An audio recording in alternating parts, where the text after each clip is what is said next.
My wife Hillary was the project director of Quilt National. She started in 1982, and 1985 was our 20th wedding anniversary. And the people at the Dairy Barn suggested that there was a quilt that she particularly liked, and thought, well, that might be an interesting 20th wedding anniversary present. So I went and I looked at it and I liked it and I bought it. And on our wedding anniversary, about 5:30 in the morning, I woke her up and I said, I have a surprise for you. It's a quilt. And she said, no, no, somebody else had it. And I said, no, no, that was the trick the people at the barn set up. That's yours. And she said, wonderful. And so we bought a quilt, the Flower Seed Farm. And Hillary said, well, you shouldn't just have one quilt. So having purchased the first one as a anniversary present, decided to buy another one. And it just went on from there. How has it changed? Well, since I got involved with SAQA, which was now about 7 years ago, I've begun to add smallish quilts from the SAQA auctions. When Hillary was alive, we would go to quilt shows and exhibitions and buy things. And then we would also buy things from Quilt National itself, and that's continued.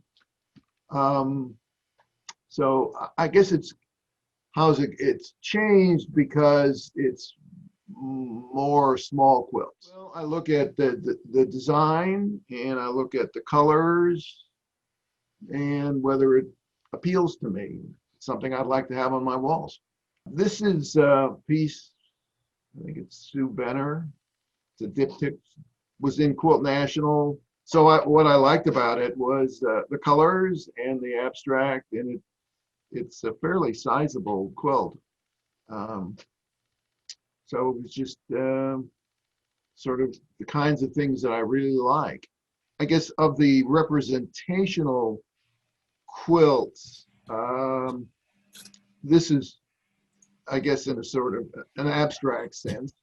I like, and this is by a Japanese quilter, and that's another element of the collection. It's diverse from, I think I have stuff from Africa, Europe, Asia, Australia, and the United States. So it's and Canada.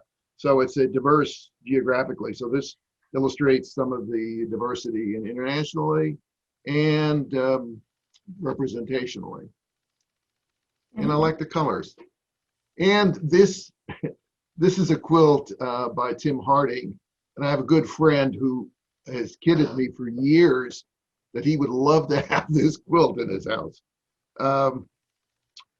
But I told him, sorry, it's part of the donation to the San Jose Museum of Quilts and Textiles. So it's somewhat abstract, and it really gives you the sense of movement, but it's just two-dimensional. And an element in picking this piece was, would it fit in my display space? So I looked carefully at its size and then got my tape measure out and measured it, and it fit. Hillary decided we needed more space and neutral colors and lack of direct sunlight. So we added a number of rooms, including a large living room where we could display quilts. And it was in the living room.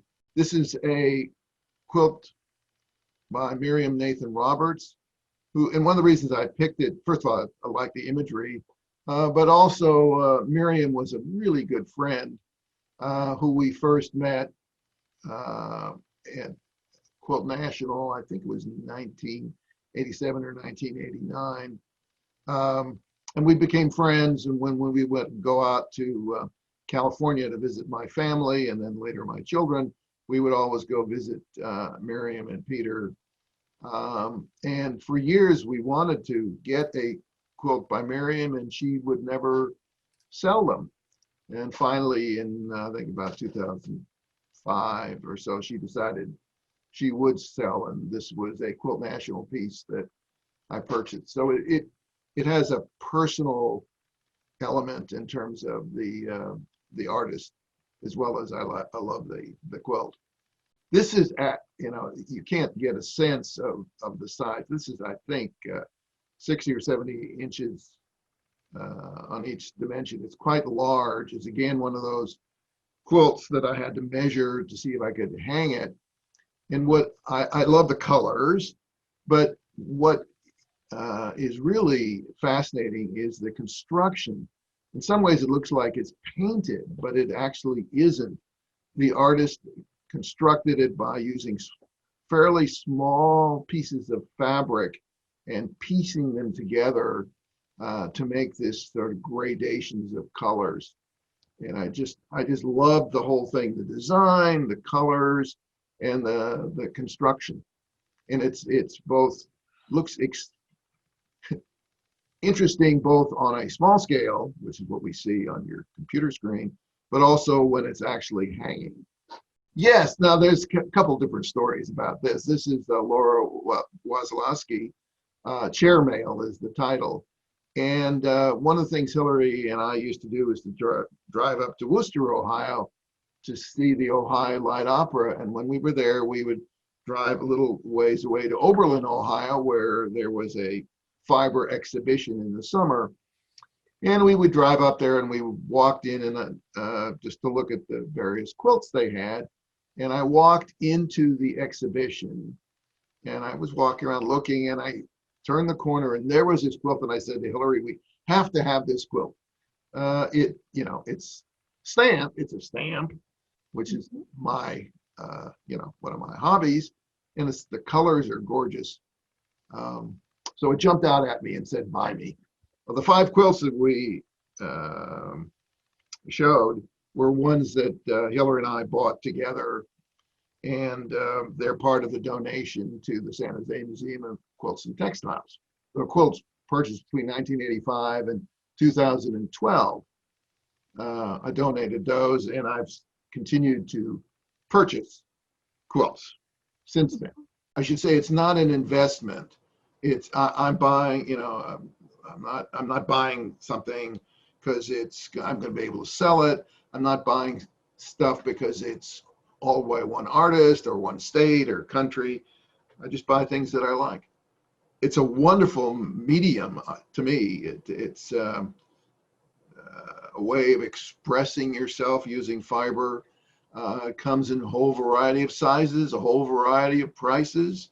But I collect what I like, stuff that I would like to see on the walls. And there is a huge variety of types of quilts and materials. Anything that would appeal to people, a whole variety of things. So I just love it.